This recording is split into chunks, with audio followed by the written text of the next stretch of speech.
성도 여러분 안녕하십니까? 별미로 읽어보는 요한계시록 별미 요한계시록 시간입니다. 저희는 지금까지 계시록 14장에 있는 말씀을 읽어봤습니다. 그리고 시온산에 어린 양과 함께 서 있는 14만 4천, 그들의 이마에 어린 양의 이름과 아버지의 이름이 서 있는 사람들, 그리고 이 사람들은 정말 여기 이 3절부터 5절까지 어린 양이 어디로 인도하는지 따라가는 그런 성품의 사람들. 그리고 이 사람들은 무슨 일을 하는 사람들이냐? 여기 14장 6절부터 12절까지 어떤 일을 하는 사람들이다? 주님의 말씀하신 이 영원한 복음을 땅끝까지 이르러 증거하고 전파하는 사람들이다. 자, 이 내용들을 저희가 돌아보면서, 이 내용들을 돌아보면서 그 많은 것들을 생각하곤 합니다. 그러면서 이 기별들이 오늘 산적한 이 세상에 다양한 병리 현상들, 그리고 다양한 병리 현상만이 아니라 병들, 그 다음에 사망에 이르는 그런 어떤 여러 가지 다양한 죄와 악과 이런 모든 것들을 몰아낼 수 있는 유일한 대안이다. 유일한 처방전이다. 이런 사실들을 보았어요.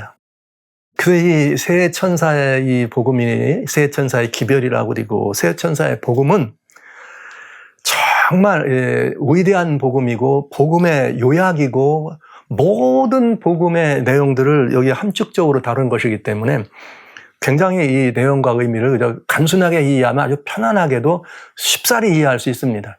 그러니까 이것들을 자세히 살피면 할 얘기고 나눌 얘기가 너무 많겠죠. 그러나 단순하게 이해하면 너무나 분명해요. 그냥 하나님 편에 돌아오라. 그렇지 않으면 너희들은 어떻게 한다? 결국은 그것은 짐승과 우상에게 돌아가는 것이요. 말세니까 말세 이전이라면 그건 어둠의 권세에 들어가는 것이었고, 그것은 아무리 거기서 무슨 쉼이 있고 이렇게 주는 무슨 상급이 있다 할지라도 그것들은 세상에 있는 유일한 것들은 그저 그냥 그냥 지나갈 것들이다. 세상에 주는 그런 그 안전이나 그런 보상은 그냥 다 썩은 것이다. 무너질 것들이다. 그래서 바벨론이라고 하는 것은 그냥 무너질 성에 불과하다는 것. 그리고 그들에게는 사실은 쉼이 없다. 오로지 하나님의 이게 안식은 예수 그리스도를 믿는 믿음 안에서만 우리들이 참된 안식이 있다는 사실을 여기 세 천사들을 통해서 우리들에게 전달해 준 것입니다. 그러니까 오늘날 너는 너희의 선택할 자를, 섬길 자를 오늘 선택하라. 이 기별이 되는 거죠. 그리고 이 기별을 우리가 다 영접한 사람들이, 이 하나님의 말씀을 영접한 사람들이 어떤 일이 벌어집니까? 때로는 육신적으로 연약하든 아니면 연륜이 찼든 결국은 우리는 인생 유전에 따라서 죽습니다. 아니, 주님 안에서 잔다고 하는 것과 주님 안에서 자는 것과 그렇지 않은 것은 달라요. 이 세상에서 그냥 자는 것은 영생이 없는 삶이죠. 그건 죽음이에요. 마지막 뭐만 남는 거예요? 심판만 남아있는 거죠. 그러나 주님 안에서 주는 죽음은 죽음이 아니라 자는 것이죠. 그래서 그 잠은 언제? 예수님 오실 때 부활의 아침에 일어나는 영광에 참여하는 멋진 이야기다. 그래서 주님은 데살로니가 전서 이 4장 16절에 주 안에 자는 자들에 대해서는 뭐라 그래요? 너희가 모르기를 원치 않는다. 주님 안에 자는 자들이다. 여기 성경은 계시록 14장 13절에 주님 안에서 자는 자들은 뭐하다? 복이 있다. 근데 자는 자들은 우리는 복이 있다 그러면 부활에 이런 모든 약속이 있기 때문에 복이 있다는 사실을 우리는 그렇게 알잖아요. 그런데 여기에는 자금 이후로 주 안에 죽은 자라는 말을 썼기 때문에 우리는 한 번쯤 더 그 문제를 생각해 보는 거죠. 그렇다면 자금 이후란 말은 세 천사의 기별이 여기 지금 다 전달되고 마지막이니까 이 세 천사의 복음을 들은 그 사람들이 듣고 나서라고는 의미도 되고, 또 하나는 이 복음 안에는 뭐가 아직 들어있느냐? 13장과의 카운터파트이기 때문에 아직 13장에서 다루지 않은 것이 뭐예요? 이제 그렇게 짐승의 우상과 짐승의 뼈가 강요되더라, 죽이게 하더라만 돼 있지. 그 다음에 그렇게 한 일에 대한 결과는 안 나오잖아요. 그것처럼 여기서도 뭐가 들어있느냐? 아직 이 일의 결과가 상급이라면, 우리는 상급을 예상할 수 있지만 상급이라면 상급이 정확하게 14장에 들어있지 않으니까 자금 이후로 이 주님 안에라는 말은 이제 말하자면 짐승의 우상과 짐승의 표가 강요되는 그런 일이 결정적인 순간에 진행될 때 그 이후에는 어떤 일이 벌어진다? 환난이 다가온다. 대재앙이 나오는 게 여기 이제 묘사되잖아요. 그렇다면 자금이후로 죽은 자들이란 말은 뭘 말하느냐? 그런 환난이 있기 전에 어떻게 하는 사람들, 죽은 자들을 의미할 수 있다. 그러니까 이게 두 가지 의미예요. 환난을 피하기 위해서 먼저 주님이 재우시든 아니면 실질적으로 우리가 믿고 이렇게 살아가다가 잠을 자든 이 두 가지 경우가 다 자금이후로라고 하는, 왜? 마지막 이 시대니까 표현이 되겠습니다. 그런데 이 말씀은 얼마나 우리들에게 보장이 되고 보증이 되는가, 얼마나 위로가 되는가, 그렇지 않습니까? 제가 여기 이 말씀을 보면서 이런 생각을 합니다. 또 이런 이 말씀을 많이 나눴습니다. 무슨 말이냐? 마지막 재앙, 즉 예수님께서 개국 이래로 없는 환난이 있을 거다 말씀하신, 그러면서 이 땅에 막 7 재앙이 떨어질 때 그때는 성도들은 뭐가 없냐? 순교가 없다. 제가 이렇게 말씀드립니다. 아니 지금 금방도 죽는다 그러는데 왜 순교가 없다 그러세요? 이렇게 대답하시겠죠? 아닙니다.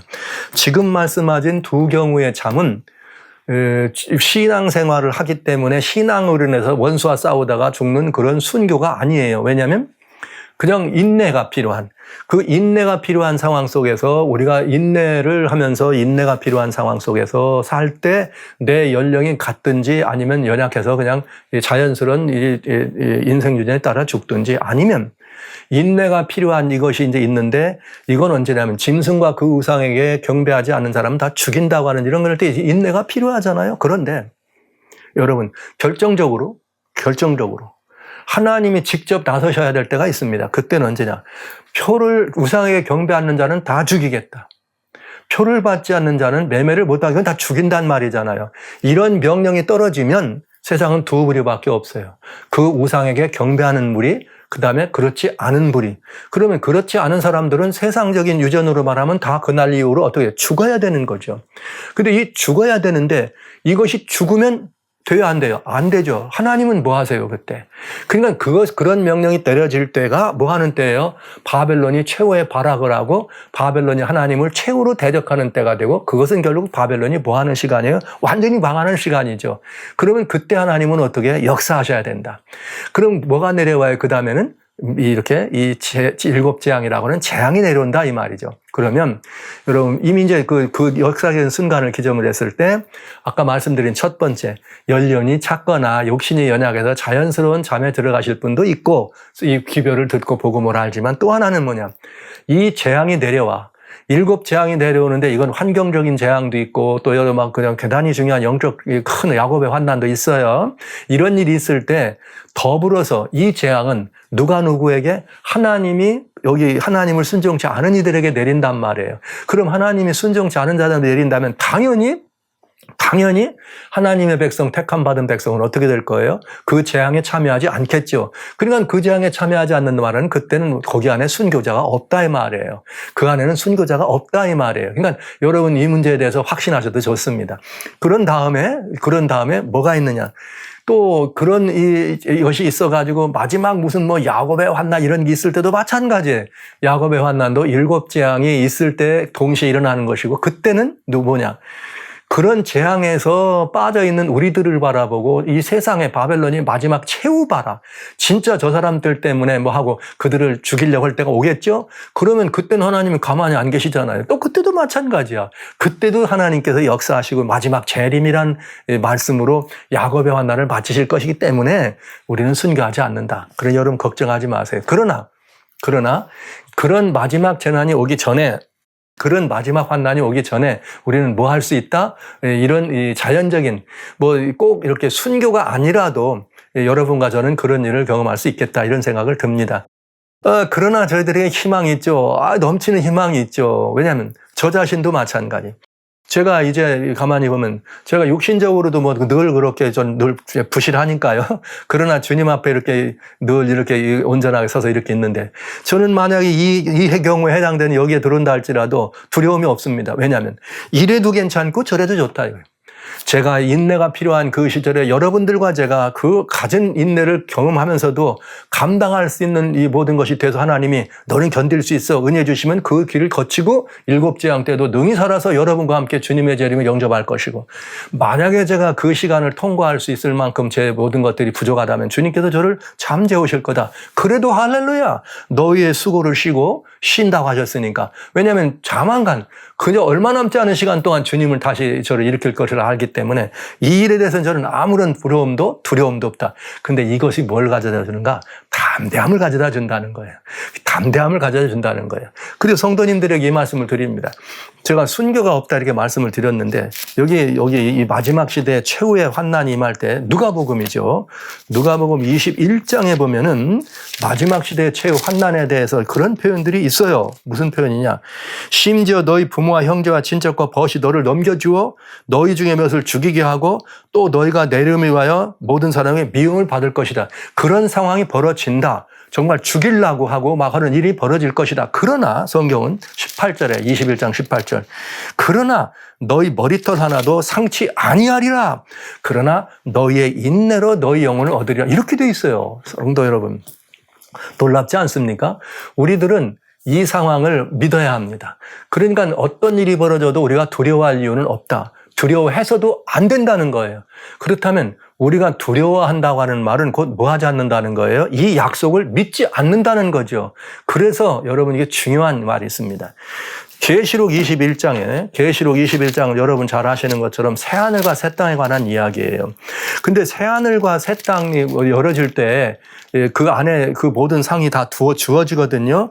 그 주어지고 유업으로 주어지는데 21장 7절에 이기는 자는 유업으로 이것을 얻는다. 나는 저희 하나님이 되고 그런데 아들이 되리라. 그러나 두려워하는 자들, 믿지 않는 자들 어떻게 된다? 그 안에 들어가지 못한다.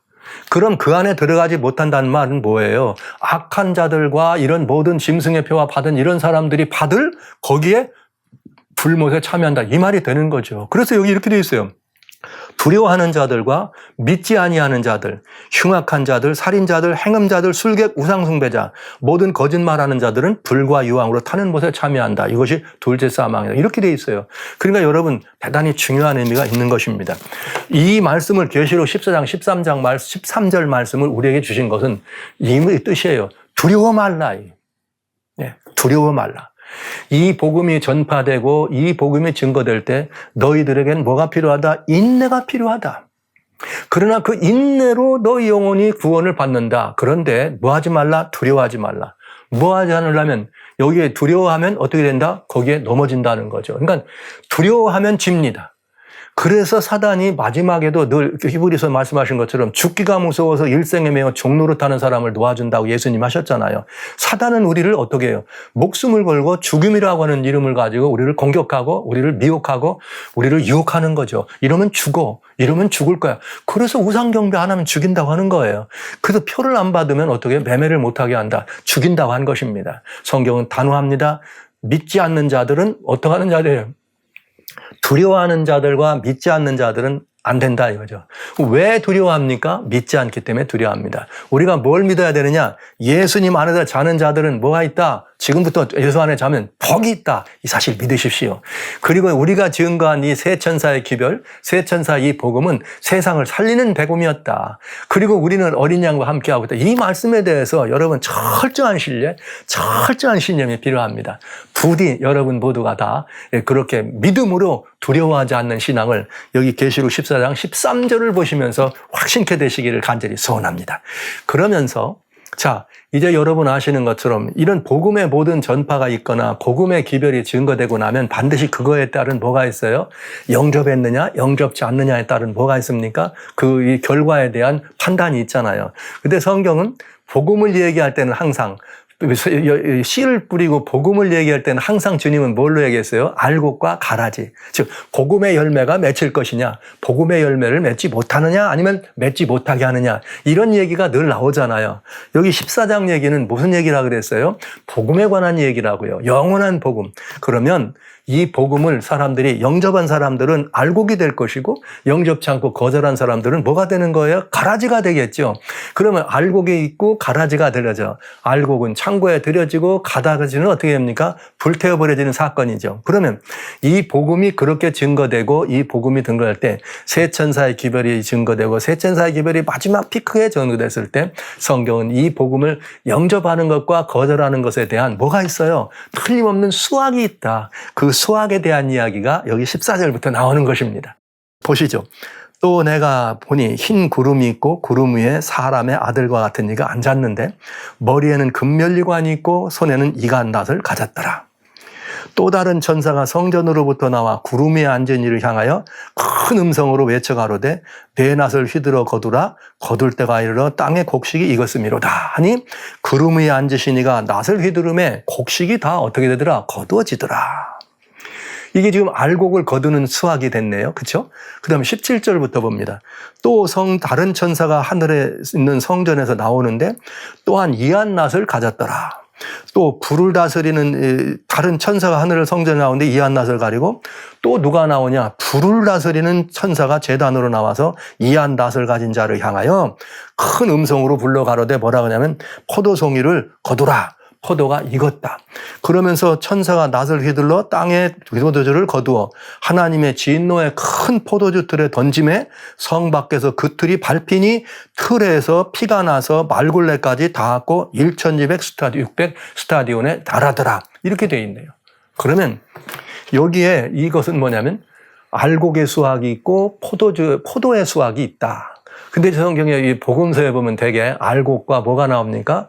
가라지가 나오잖아요. 근데 여기는 가라지라고 안 하고 포도라는 말을 했습니다. 이 포도라고 한 이야기는 왜 그럴까? 이게 복음이라고 하는 것과 밀접한 관계가 있고 특별히 하나님의 백성 이스라엘과 관련이 있기 때문에 포도라는 말을 사용했다. 이런 말씀을 드리길 원합니다. 여러분 이제 먼저 여기 한번 이 추수 보면은 구름 위에 있는데 사람의 아들과 같은 인자가 계시다는 거죠. 그럼 누구예요? 예수님. 그러면 지금 14절부터 20절까지 나오는 이 얘기의 시점은 언제냐? 예수님 재림하실 때 얘기죠. 예수님 재림하실 때 어떡합니까? 주님께서 천사장의 호령과 하나님의 나팔로 친히 하늘을 쫓아 이 땅에 강림하실 때 그때 뭐 한대요? 알곡은 거두어 창고에 들이고 가라지는 거두어 불태울 거다. 이 말씀하시잖아요. 그럼 이게 왜 그러냐? 알곡 걷어지는 건 이미 예수님이 구름의 낫을 여기 보면 금면류관을 쓴 분은 예수님인 게 분명하고 이기신 승리하신 영광의 보좌에 앉으신 예수님이죠. 그런데 이분이 이제는 알곡이 다 됐으니까 이 말은 무슨 말이에요?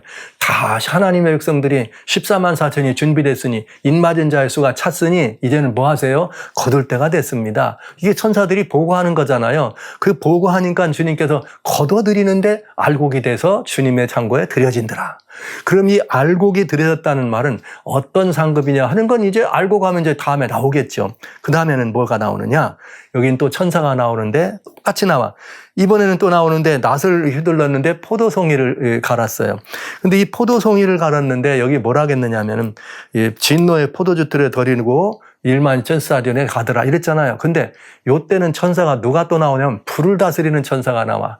그러니까 포도를 걷어가지고 진노에 여기다 이렇게 걷어서 들였는데 이번에는 거기에 불을 다스리는 천사가 온다. 그럼 이건 또 뭐가 있다는 거예요? 불로도 심판이 있겠구나. 그럼 이 사건이 어디의 사건이냐를 잘 알 수가 있느냐면 요한계시록 19장에 나오는 사건이다 하는 걸 알 수가 있네요. 왜? 요한계시록 19장에 보면 예수님 재림하시는 사건이 나옵니다. 예수님 재림하실 때 무슨 일이 벌어졌느냐? 이렇게 주님이 재림하실 때 나와요. 뭐라고 재림하실 때 나왔느냐면 요한계시록 19장 여기 11절부터 하늘에 열린 것을 보니 백마탄자가 오면서 충신과 진실과 공의 싸우더라 나와요. 그러면서 13절 그가 피 뿌린 옷을 입었는데 그 이름은 하나님의 말씀이다. 예수님이죠. 그러면서 하늘 군대들이 나와가지고 세마포를 입고 그를 따릅니다. 그러면서 15절 그의 입에서 이한 검이 나오니 그것으로 만국을 치고 친히 저희를 철장으로 다스리며 아까는 뭐라 그랬어요? 이한 낫으로. 여긴 뭐라고? 철장으로. 그런데 이렇게 됐어요. 다스리며 하나님 곧 전능하신 이의 맹렬한 진노의 포도주 틀을 밟겠다. 이게 나왔어. 진노의 포도주 틀을 밟는 사건이 지금 무슨 사건이에요? 예수님 재림하는 사건이죠. 그때 포도송이를 걷어들이는 사건이 나오네요. 그죠? 아까 계시록 14장에 뭐라 그랬어요? 포도송이를 거두라. 그런데 거기 누가 있다 그랬어요? 불을 다스리는 천사가 나온다고 안 했습니까? 자, 이렇게 진노의 포도주를 밟아가지고 이렇게 해서 맹렬한 심판을 한 다음에 이제 수학에 관한 비유를 설명하신 거예요. 심판을 한 다음에 20절, 여기 20절, 짐승이 잡히고 그 앞에 이적에 가던 거짓 선자도 잡혔으니 이는 짐승의 표를 받고 우상에게 경배하던 자들을 이적으로 미워하던 자들아 이들이 산채로 유황불 붙는 못에 어떻게 하더라? 던지우더라. 불을 다스리는 천사 맞습니까? 그러니까 요 말은 19장과 연결되는 말이다 하는 거를 금방 우리가 알 수 있다 얘기죠. 그러니까 이건 언제의 사건이에요? 예수님 재림할 때 일어나는 사건이다. 아, 예수님 재림할 때 우리는 알곡은 들여서 창고에, 가라지는 어떻게 이렇게 창고에 들여서 어떻게 합니까? 불태운다. 근데 그 불태우는 사건을 여기 성경은 이렇게 말하면서 포도송이를 수확하는 것도 역시 추수때로 설명했네요. 가라지라고 하지 않고. 근데 왜 포도송이냐 한번 생각해 볼 필요가 있어요. 사실은 이사야 5장에 보면은 거기에 이 주님께서 이게 1절로 3절에 보면 주님께서 포도원에 대한 노래를 부르면서 내가 극상품 포도나무를 심었더니 들포도가 맺히면 어찌미냐. 그러니까 내가 이거 다 어떻게 해야 돼? 없애버리고 새롭게 해야 돼. 여러분, 이게 뭘 말하는 거예요? 이스라엘 백성들을 하나님이 특별히 택해서 극상품을 포도를 심었더니 들포도를 맺혔더라. 그래서 이사야 1장 22절에는 너희가 포도주를 만드는데 물을 섞어서 섞인 포도주라 그래서 이건 가짜 복음이죠. 섞인 복음이죠. 그러니까 여러분, 계시록 13장에는 뭐가 나와요? 거짓 새끼 양 같은 짐승이 나와. 양은 아니야. 예수님을 흉내는 내지만 예수님은 아니야. 그럼 그가 예수님 같이 거짓 증거를 가지고 미혹해서 사람들을 가르치지만 그건 가짜예요. 그건 가짜 복음이죠. 그러니까 여기 포도송이로 나온 이유는 바로 그런 의미가 있다는 거죠. 하나님의 것이 아닌 것을 가지고 하나님 것처럼 포장해서 아니면 하나님의 것을 가지고 뭘 섞어 가지고 가짜로 만들어서 그것을 뭐가 된 거예요? 하나님의 진노가 임할 포도주로 만들어서 순수한 포도주가 아니라 진노의 포도주를 만들어서 세상과 음행하고 정치와 종교를 합동하면서 세상 사람들을 그걸로 다 먹여가지고 사람들의 의식을 다 그렇게 혼미케 했어. 그것들을 혼미케 해서 구약 당시도 그랬기 때문에 고린도후서 4장에 보면 그런 말이 있어요. 고린도후서 4장 3절로 이렇게 쭉 보면 그때 세상신이 사단이죠. 세상신이 이 세상 사람들의 마음을 혼미케 해가지고 주님의 이 복음을 영접지 못하게 한다. 이렇게 돼 있어요. 그러니까 이 말을 뭐냐면 진노의 포도주, 즉 이 독한 포도주, 하나님이 만들어진 영생과 생명의 포도주가 아닌 가짜들을 만들어서, 즉 극상품 포도가 아닌 들포도로 포도주를 만들어서 그걸로 만국을 취하게 했으니 이건 하나님의 뭐가 된 거예요? 진노의 포도주가 된 거다. 그러니까 거기서 뭐가 나와요? 나오는 포도주가 나오니까 그 포도주를 만드는 포도주 틀을 하나님이 어떻게 하시겠다? 없애버리시겠다. 멸망시키시겠다. 이게 곧 뭐예요? 무너졌도다. 큰 성 바벨론이야. 이 상황하고 동일한 상황이 되겠습니다. 이게 지금 포도송이를 수확하는 얘기와 같은 이야기다. 여러분 보시면 되겠습니다. 그렇게 해서 여기 수확의 비유를 가지고 이렇게 주신 이유는 복음을 가지고 증거했을 때 왜 영원한 복음이라 그랬으니까 이게 마지막이잖아요.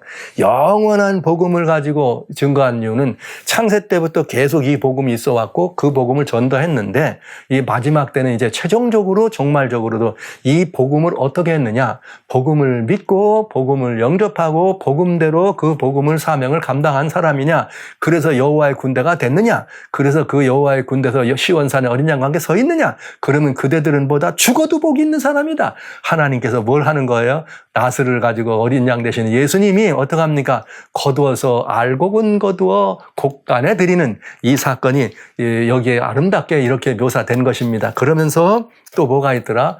포도는 뭐였어요? 그 포도는 순수한 포도가 아니었다. 새끼양 같은 짐승, 즉 거짓말로 예수님을 흉내 드러내고 하나님의 것에 섞어서 하나님의 것을 섞은 것은 복음만이 아니죠. 하나님의 계명도 섞었죠. 왜냐하면 때와 법을 바꾸는데 사단이 자기 법을 그냥 직접 자기가 만들어낸 게 아니고 하나님의 것을 모조해가지고 하나님 것 같은 걸 가지고 자기의 법을 만드는 거죠. 그러니까 그게 뭐예요? 섞은 복음. 예, 제가 여기 이사야서에 나오는 말씀을 아주 그냥 읽어드리면 더 좋을 것 같아요. 그동안은 말씀으로만 드렸는데, 여기 보니까 이렇게 됐어요. 이스라엘에 대해서 뭐라고 말씀하시냐면, 21절부터 제가 볼게요. 신실하던 성읍이 어찌하여 창기가 되었고 음행했단 말이죠. 공평이 충만하였고 의리가 그 가운데 거하였었는데 이제는 살인자들 뿐이다. 어디가 이스라엘이 예루살렘이 이렇다는 거 아니에요. 그러니까 우리가 서로 변론하자 한 거예요. 그러면서 내 은은 찢기가 되었고 순결하지 않다는 거예요. 내 은은 너희 포도주에는 물이 섞였도다. 이렇게 됐어요. 너희 포도주에는 뭐가 섞였다? 물이 섞였다. 물이 섞였다는 말은 섞인 포도주라 이거죠. 그러니까 이것을 예레미야는 진노의 포도주로 만국을 취케했다. 이것을 가지고 이사야는 47장에는 뭐라 그랬어요? 열국에 주모가 돼가지고 세상을 그렇게 이 거짓을 끌어간 사람, 이렇게 고대 바벨론을 얘기했잖아요. 그럼 이게 이제 마지막 시대 바벨론으로 똑같은 얘기를 그렇게 한 것입니다. 그래서 앞으로 보시겠지만은 여기 계시록 18장에는 뭐라고 말씀하셨는가 하면 3절에 이렇게 됐어요. 18장 3절에 음행의 진노의 포도주를 인하여 만국이 무너졌다. 음행의 진노의 포도주다. 그런 말은 무슨 말이냐? 종교인데 순수함을 잃고 정치적 권세를 가지고 종교와 정부가 합동돼 가지고 진노의 포도주, 거짓 것, 섞은 것, 들포도로 만든 포도주를 어떻게 했다? 사람들을 먹게 하고 만국을 취하게 했다. 그래서 내가 너희를 어떻게 한다? 진노의 포도즙들에서 너를 유린하겠다. 이렇게 말씀하신 거죠. 그거는 심판에 관한 매우 중요한 거다. 그리고 불을 다스리는 천사가 거기 같이 등장한 이유는 결국 이들을 어떻게 해요? 유황불에 던지겠다. 정확하게 딱 들어맞는 예수님 재림의 사건을 우리는 볼 수가 있겠네요. 살아계신 성도 여러분, 그렇습니다. 이제 우리는 계시록 14장을 여기까지 읽고 마칩니다. 그래서 우리가 내려야 될 결론은 단순합니다. 살아계신 성도 여러분, 영원한 복음, 하나님을 두려워하고 하나님께 영광 돌리고 천지 만물을 지으신 그 하나님을 경배하라고 하신 영원한 복음을 우리가 영접하고, 그 영원한 복음을 영접하고 주님께 영광 돌리기 위해서 그리스도이신 예수님을 개인의 구주로 영접하고 하나님을 어떻게 영화롭게 하는 사람들이 되는 것이죠. 그렇게 해서 영화롭게 하는 사람들은 누가 되는가? 하나님의 종이라고 불렀습니다. 하나님의 종은 누구냐? 하나님을 경외하는 자들이에요. 제가 왜 하나님의 종이란 말을 쓰는가? 계시록 7장 4절에 하나님의 종들의 이마에게 인칠 때까지라 그랬어요. 그럼 그 하나님의 종들이 누굽니까? 목사들? 선교사들? 전도사들? 아니면 무슨 하나님의 사역을 섬기는 그들만 하나님의 종인가? 아닙니다. 여기 요한계시록 19장에 보면은 하나님의 종이 누구라고 되어 있느냐? 이렇게 되어 있어요. 5절에, 19장 5절에 하나님의 종들 곧 그를 경외하는 너희들아. 하나님을 경외하는 사람들을 하나님의 종이라 그랬어요. 그러면 이제 맞지요? 하나님을 경외하고 그에게 두려워하라. 이 경외하라는 말이 똑같은 말이에요. 하나님을 경외하고 그에게 영광을 돌리라. 그럼 하나님을 경외하는 사람들이 누구예요? 하나님의 종들입니다. 그들은 누구예요? 여호와를 영화롭게 하기 위하여 예수님을 주라 영접한 사람들입니다. 그래서 그들은 어떤 사람들이에요? 시온 양의 어린 양과 함께 서 있는 누구예요? 14만 4천이다. 이 말씀이죠. 할렐루야. 여러분은 14만 4천은 이탈됐다는 생각하지 마세요. 나는 14만 4천은 이탈된 14만 4천 1번이다. 이런 생각하지 마시고, 여러분들은 예수님을 영접하여 예수님을 예수님을 주라 부르고 주님께 영광을 돌릴 뿐만 아니라 하나님을 두려워하고 하나님을 경외하는 사람들이잖아요. 성경은 하나님을 경외하는 자들을 하나님의 종이라 했다 이 말이에요. 그리고 그들의 이마에 뭘 친다? 이마에 인을 친다고 하셨으니까 여러분들이야말로 14만 4천 아닙니까? 그렇다면 이제 여러분들은 분명해졌습니다. 14만 4천은 누구냐? 그들은 사람 가운데 구속함을 입은 첫 열매로 하나님께 속한 사람이야. 그렇기 때문에 하나님께 속했기 때문에 그들의 심령 속에는 하나님의 계명과 예수의 증거가 있어. 그래서 그 예수의 증거와 하나님의 계명이 아예 이마에 드러나. 그들의 삶을 통해서, 그들의 성품을 통해서 온전히 드러나. 그리고 그들은 누구냐? 이 세 천사의 기별과 같이 이 사람들로 하여금 하나님께로 돌아오라고 하는, 하나님을 경배하라는 이 기별을 땅끝까지 이르러서 여러 족속과 나라와 백성과 방언들에게 전하는 아름다운 역사를 수행하는 사람들이야. 이들이야말로 뭐예요? 비록 이 땅에 살 때는 인내는 필요하지만 그들의 심령에 있는 하나님의 계명, 사랑의 계명과 예수님의 증거, 예수님을 믿는 믿음으로 우리는 세상을 능히 이기고 또 이기는, 그래서 주님의 영광스러운 재림의 날 그 앞에 담대하게 설 수 있는 영광스러운 사람들이지. 그게 바로 여러분과죠. 그게 바로 여러분과죠. 제가 이렇게 말씀드리면서 사랑하신 성도 여러분, 바로 그 자리에 시온산에 어린 양과 함께 서 있는 바로 그 자리로 여러분 저와 함께 서 주시기를 주의 이름으로 축원합니다.